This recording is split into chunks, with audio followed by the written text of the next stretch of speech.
Welcome back, everyone. This is Splashes Superlatives. I'm going to walk through my team of week 4. No face cam today because my lighting situation sucks. But you get to look at Patrick Mahomes' beautiful face. But before we get into that, make sure you like the video, subscribe to the channel, follow UStadium on Instagram and Twitter at UStadium. And if you want to follow me, I'm at Mr. Splashman19. So let's get into it. Patrick Mahomes, 5 touchdowns, just the 1 interception, graded out in the 80s. Good performance from Mahomes. Another game with a 131 passer rating. That's 3 out of 4 weeks. He was insane. Post over 300 yards, and one of his teammates is coming up very soon. So watch out. Great game from Mahomes. But then Cordarrelle Patterson said, "Let me raise you one." So I have this theory with Arthur Smith that he forgot that Kyle Pitts doesn't wear 84 anymore. So he's calling up all the creative plays for Cordarrelle Patterson because Patterson wears 84 and, 6 carries for 34 yards. So he's not a volume rusher, but he was 5.7 yards a carry, 5 catches, 82 yards, 3 scores. Moss to DB, like 3 scores. Graded out in the 90s. A 79 as a rusher is really strong. 90.5 as a receiver. Forced a couple missed tackles. 2 for 2 uncontested catches. Banger game from Patterson. He might be the offensive player of the year right now. Speaking of, Tyreek Hill is here. Make my All-Pro team, would make my Pro Bowl team, win 11 catches, $186, 3 tutties, 93.1 overall grade. That's one of the highest of the week. This is his second time here. So will we see Tyreek Hill again in the coming weeks? Who knows? We have another week 1 wide receiver back. Deebo Samuel just missed my All-Pro spot. I have him as wide receiver 4, but does make my Pro Bowl team. 8 catches, 156, 2 touchdowns, terrorized Jamal Adams in the Seattle secondary on 176-yard play. Over the course of a season, I'm going to kind of disregard that because that's more of a Shanahan thing. That's more of a busted coverage thing. But if you put up 156 yards and 2 tutties, you're going to make the team. 82.7 overall grade, 83.4 receiving grade, 3 missed tackles forced. Great stuff from Deebo. Wide receiver 3, we have Scary Terry. He would be my wide receiver 3 on my All-Pro team. 6 catches, $123, 2 touchdowns, was bailing out Fitzpatrick. Notice 8 contested catch opportunities. 8. He hauled in 4 of them, forced a missed tackle, graded out just below 80. He's been rock solid all year. I'll give him the All-Pro nod too. Tight end, CJ Uzomah. 5 catches, 95 yards, 2 touchdowns. He ran away with this one. There's no honorable mentions. 88.2 overall grade, 89.2 receiving grade, forced to miss tackle. He was awesome. He was a big reason why Cincinnati beat the Jaguars on Thursday night. Speaking of, Jonah Williams, no pressures allowed. Rock solid grading, 81.9 overall, 80.7 pass blockers, 79.2 run blocking. Great stuff from Jonah. He would probably get my last Pro Bowl spot. It's only week 4. So for the line, be prepared for some things to move because one bad game can really screw you up, right? So right now I'd be a Pro Bowler, but he's having a really good year for Cincinnati. Moving on, Roger Saffold. Jets fans, I know what you're going to say. Well, the Titans allowed 1 million pressures. Well, Saffold didn't allow any of those. 11 of them were to Quessenberry. 9 of them were to Nate Davis. Several of them were to Saffold's replacement, but Saffold was unreal. Watch the film. 92.6 overall grade. It might not be good enough. 86.9 pass blocking, 89.3 run blocking, paving the way for King Henry. Again, no pressures, no hurries, no hits, no sacks. He was awesome. So love to see that. And I love to see these just truly stupid games that Saffold's on a team that loses. Saffold's on a unit that loses, but he's awesome. So it happens. We have another Washington football teamer, Chase Rulier. No pressures allowed from the center position. 78.8 overall grade, 85.7 pass blocking, 75.3 run blocking. He got paid, I think, at the end of last year. He's been worth every penny. He's been awesome. Zach Martin has been perhaps the best player in the NFL this year. He's only played 3 games, and one of them was a bit of a stinker by his standards, but he is graded out in the 95s twice. I don't think I've seen another guy in 95.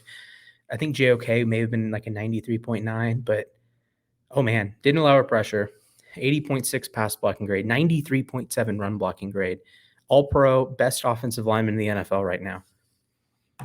Trent Williams might have an argument there, but Right tackle, Juwan Taylor of the Jaguars, first Jaguar to make the team of the week. Did allow a pressure, but he played like 50 snaps, so I'll give you one pressure just to hurry.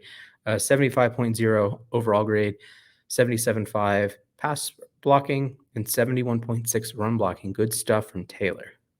Moving on to the defense.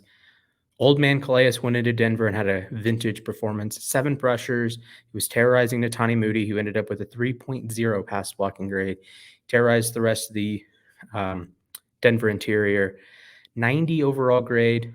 Solid enough against the run. Good tackling. 84.4 pass rush. Like I said, 7 pressures, led all interior players. He even had a coverage snap. So good stuff for Calais. Great homecoming. He's from the Denver area, so big-time performance from Calais in a Baltimore victory. Got Quinn Williams, the first Jet to make the list, and will not be the only Jet this week. 2 sacks, 6 solos, 1 TFL, 2 hits, 5 pressures. He was second in pressures behind Campbell. Didn't grade out all that well, but this is a case of I don't think the PFF grade matches the production here. Only 70.8 pass rush grade, only a 71.5 tackling grade. Okay, I think those should be a little bit higher, but if you have 2 sacks and you have 5 pressures, you're probably going to make the team of the week. So congratulations, Quinn Williams. His brother, Quincy Williams, was in consideration for linebackers, but there were a couple guys that just stood out above the rest. Defensive Player of the Year, Myles Garrett. MVP candidate, Myles Garrett. I'll throw that out there. Second straight week. It's one of only a handful of guys to make it back-to-back weeks. 9 pressures. I think he had more pressures this week than his 4.5 sack game. Didn't have a full sack, just a half sack. 3 solos, 2 TFLs, a 90.2 overall grade. Wicked impressive. But this was a well-rounded Garrett game. 77.3 run defense. He was great containing Cook, containing Madison. Whoever the Vikings put out there, Garrett played well. 74.3 tackling grade, 79.9 pass rush grade, and then the standard 60.0 coverage grade. Garrett's been unreal. Runaway Defensive Player of the Year right now. We have a second Jet, FranklinMyers, tied Garrett with 9 pressures, 3 QB hits, 3 solos, 1 sack, 70.8 overall grade. Not great against the run, but it happens. 56.3. It's also King Henry. 73.3 tackling and 74 points for pass rush. I don't think that gives him enough credit, but hey, I give him credit here. Congratulations to John FranklinMyers, Team of the Week, Week 4. Tremaine Edmunds. I've been a outspoken critic of Tremaine Edmunds. I don't think he deserves either of his Pro Bowl nods, but if he plays like this, he's going to be like God. I know I touched on it yesterday's show. Davis Mills turned Tremaine Edmunds into Ray Lewis. So 94.1 overall grade, 74.7 in the run defense, 81.2 tackling, 59.1 pass rush, 92.8 in coverage, 1 pick, his pass defense, 3 solos. Awesome game for Edmunds. Watch the film. Just watch the film, and the linebacker, all of the Buffalo linebackers graded out well. Stellar game from the unit. Bobby Okereke, I think that's how you pronounce his name. 2 solos, 8 total, 1 pass deflection, 1 forced fumble, 1 pressure, 90.3 overall grade, 74.1 run defense, 81.6 tackling, 64.5 pass rush, and 86.1 coverage grade. Colts got a big win. He was a big reason why, stopping the Miami run game, helping out in pass coverage. He was all around the field. Great game for Okereke. Greedy Williams may have made the team last week. Had several players not had pick 6s, but here he is. He would be on my Pro Bowl team. So we have another guy that would be on my Pro Bowl roster. Had an interception.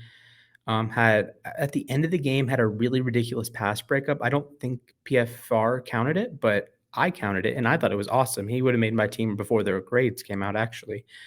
4 solos, 6 total, 86.4 overall grade, highest by a corner that played any meaningful number of snaps, 69.7 run defense, 78.9 tackling, and 87.0 coverage, highest by any cornerback that played any meaningful snaps.